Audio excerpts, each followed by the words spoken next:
It's the nature of cup football. The team that converts, whether it's in the 90 minutes, extra time, or you convert the better penalties. The team that converts wins. More goals. It's just like that, and it's a lottery. Anybody can miss. Anybody can score. We obviously have some great people taking those penalties. We also have a great goalkeeper. So it was one of those days where maybe the other team was also up for it. It is cup football. Everybody wants to win. There's a lot at stake here. We could tell even from the lineup that Sundowns are serious about this cup.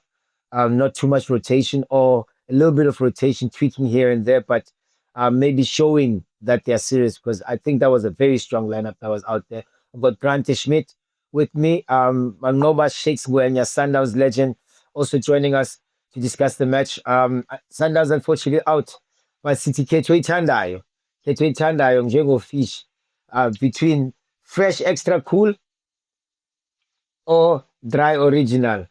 I don't know what we saw here today from Sundowns, which version of Sundowns that we saw. Grant will let me know because Grant, we need the people to grow to help grow the community to 100K, but we also need to give them a reason, right? I'm gonna ask them to hit that subscribe button, smash it, because I've got people like you to share what they've seen. You've walked the walk. You're a UEFA licensed coach. You know youth football. You know all about the transitions. We saw a strong lineup from Sundowns that also wanted to win this match. Unfortunately, it didn't go that way. Yeah, he played his best team. Sometimes in these cup games, you might expect to see Anderson Yango play or something like that, because often the keeper will change. And it's been quite a hectic schedule for Sundowns. So I thought you might see maybe Mudau not start, but then Moreno's just back. So I can understand that one. I think Hugo Bruce in the stands would have been watching quite worried because he saw Mudau go off. He saw quite a lot of minutes played for Obas, Mokoena, Modiba played 2 hours. So, but sometimes when you play your best 11 in the cup games, it doesn't always lead to better results because sometimes the squad players are more hungry. This is their chance. The Shalolile would have been very hungry tonight to play well. Reyners has got 2 big World Cup qualifiers coming up.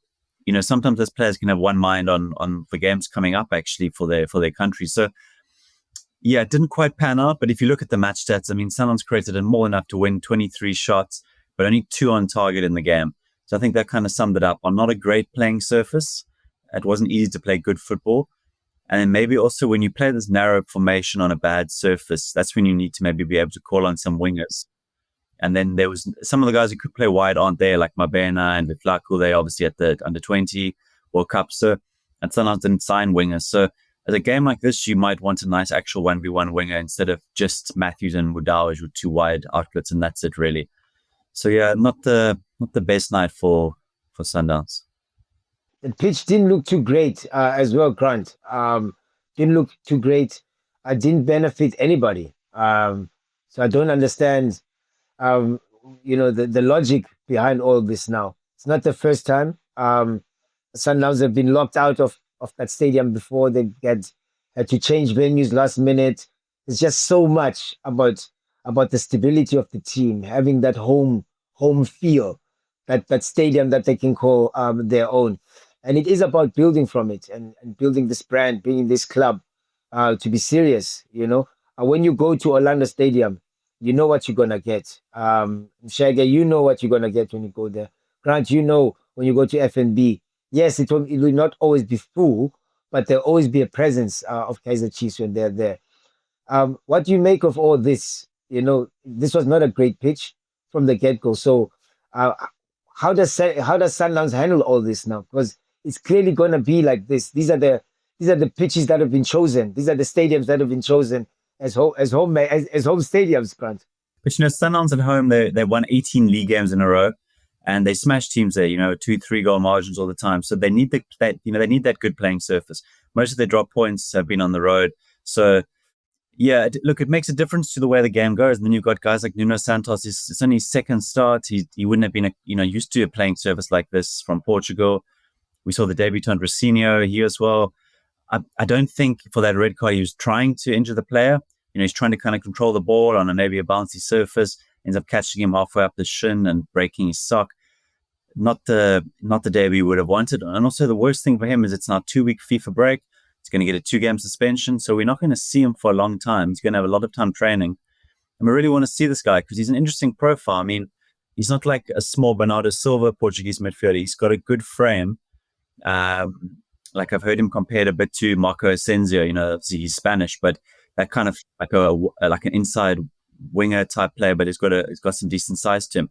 We're not going to see him for ages because now it's going to be about 3-4 weeks till we actually see him available, or you'll play in the CAF games. So which is probably where he's going to get his minutes. It's just sad. I really wanted to see him play with Santos. Very cool, very cool. One thing we must compliment, the team for the club for, Grant, is when it comes to work permits from Cardoso.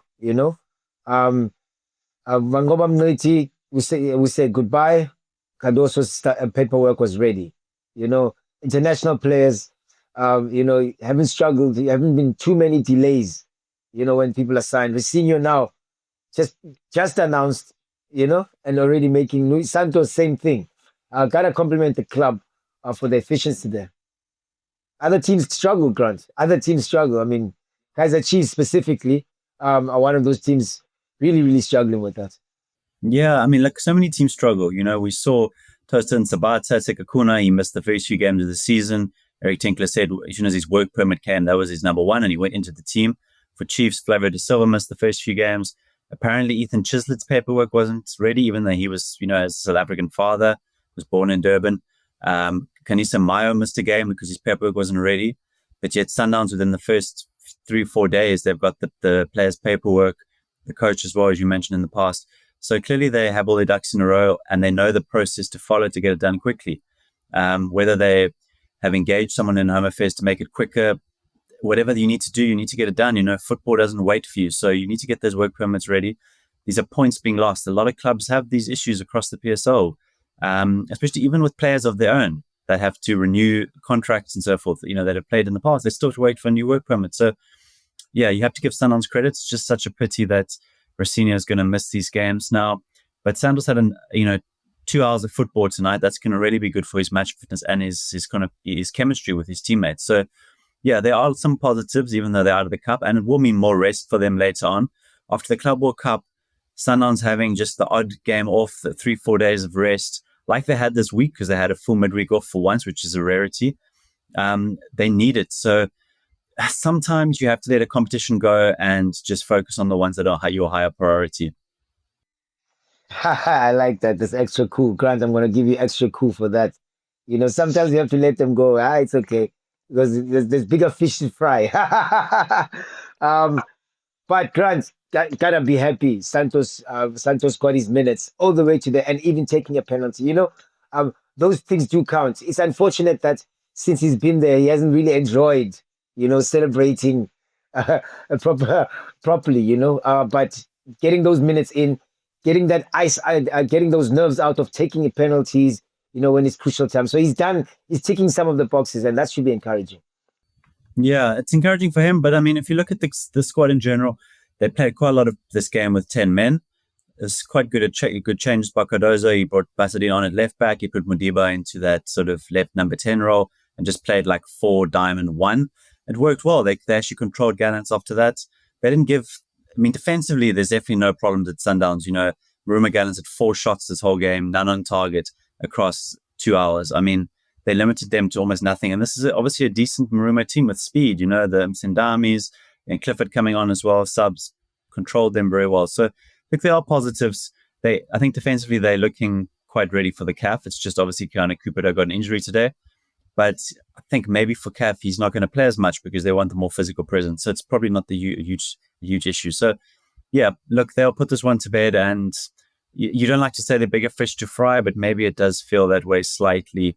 Sundowns, for whatever reason, hardly ever win this trophy as well. So, yeah, it's just another year where they won't win this League Cup. This was the one that turned things around for Mangoba, Grant. It was first the MTN 8 that got away. Then it was this one, same stage as well. Actually, a stage further, but this was the one that also got away from Mangoba. Should we be feeling worried that a big decision might be made this time around again? Because it surprised everybody with Mangoba as well, if you think about it. I look.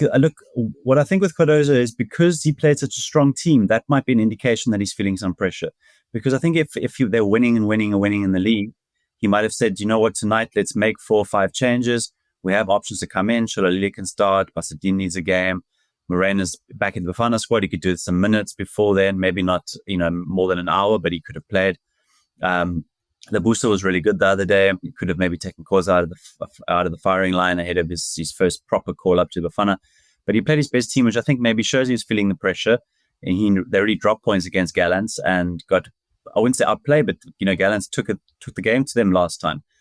Tonight, not so much. Gallants played very defensively tonight. So yeah, maybe that's a slight indication of pressure, but he'll put this game away from him and go, have the FIFA break, and people will probably forget about it. He'll hope his Sundowns players come back healthy because there's 2 massive games for Bafana.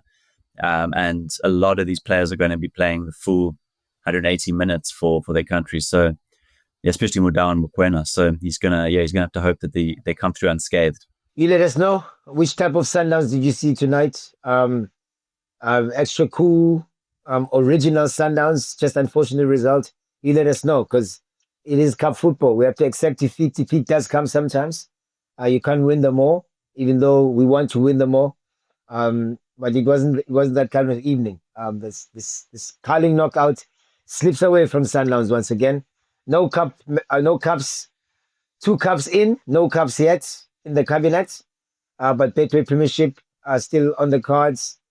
Nedbank still coming up, and CAF Champions League. Can the treble still happen? The gym is still on, Grant. Those are the 3, let's say, main Confederation Association trophies to win. Is the treble on, Grant? Should we still say, okay, it didn't work out this way, but let's get this 3. We'll forget about what happened in the MTN 8 and Black Label knockout. If Sundowns win the Champions League, no one's going to care about these domestic cups. That is the holy grail. So if they're getting far in the CAF Champions League, even the Nedbank Cup falling away wouldn't be a big deal. The PSL, I think, is a non-negotiable. You can't even, it's unthinkable they don't win that. So yeah, I think if the CAF Champions League and the league are secured, no one's going to remember the domestic cups if they don't win them. But as you said, 2 are already down the drain, so that is a bit of a worry, and the fans will be a bit irritated by that. Especially if Pirates go and lift another one, that will be a bit of a talking point, because Pirates will have 2 trophies then by kind of the middle of the season, and Sundowns will have 0. So yeah, that could be the talking point. Well, I'm sure. I mean, we saw the new signing. We saw Santos getting his minutes, and of course a couple of players, some of the key players also playing. But did you also expect a little bit of rotation? Are you happy that it was the strongest team that was out there, especially that the result didn't go our way? Yeah, Umjaka, I had no problems. I had no issues. I thought it was a great starting lineup.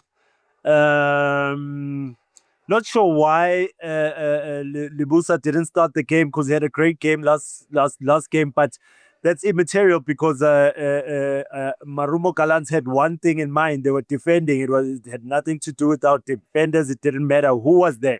In fact, I thought we should have played with 3 at the back, especially coming second half, after you've seen how Marumo has set up.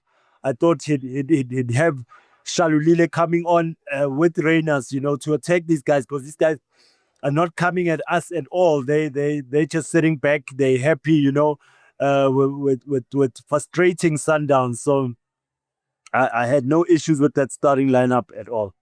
And that pitch, Mshege, what are your thoughts on it? It didn't look comfortable. It didn't look like it was made for Sundowns, and this is a concern. This is a big concern, because this is a home stadium. Yes, the results go our way. The results can go our way, but as Grant has also said, results have been going our way. It's fine, but you can't always go to your home and be surprised what you're going to find there.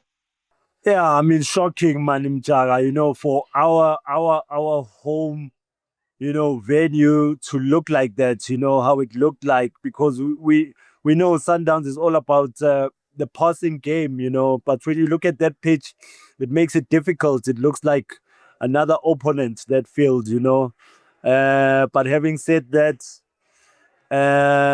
both teams are playing on that pitch, and yeah. But yeah, it's not an advantage if you're playing at home and the surface is not good for us and we the team that plays the ball, So the pitch was also a bit disappointing to see. Well, Shaggy, it gets away from us once again. The Carling knockout gets away from us once again. Mangoba, as I said earlier, was under pressure when he didn't win this and the MTN 8. What happens now? What happens from here, Shaggy? Can we expect a big decision to happen? Should we be worried that we might not have a coach very soon? Or do you think management has learned their lesson not to pull the trigger too soon? Yeah, Umjaka, I don't know, Umjaka. I don't know. We had such a great game. We spoke about Sundowns the last game, and we played well. We were on the up, and what I was expecting today was that consistency in our game, in our passing game, and our fluidity. But it wasn't there again today. I know, obviously, Marumo Gallants set out to frustrate Sundowns, But I expected at least for us to come out second half with a different plan, and try and attack them more, because we can see they're sitting back. They're happy with that score line where it's a draw, and we're not creating anything. Putting Shalulile early in the second half would put pressure on Marumo Gallants, but that didn't happen. Instead, our first substitute was a defensive midfielder, Ngwenya, and yeah. Just disappointed today, with the results. And yeah, I don't know, Umjaka. The management knows best. The management knows best what they do. But I think, to be honest, Umjaka, the coach is brought in to win that CAF Champions League, and probably they'll give him an opportunity to get to that stage, and let's see where that goes. The treble dream is still alive, Masandawana. CAF title still up for grabs. Betway Premiership still up for grabs. Nedbank Cup still up for grabs. And I guess, those are still the very important tournaments that can still be won. Grant, thank you very much, Mshege. Catch you soon on the Talking Sundowns show. Remember, support Shield, Extra Cool, Original Dry. We'll be doing a lot of activations very soon. Look out for us at the stadiums. Otherwise, this is Umjaka, SoccerBeat, Talking Sundowns. Let the beat do the talking. SoccerBeat, what?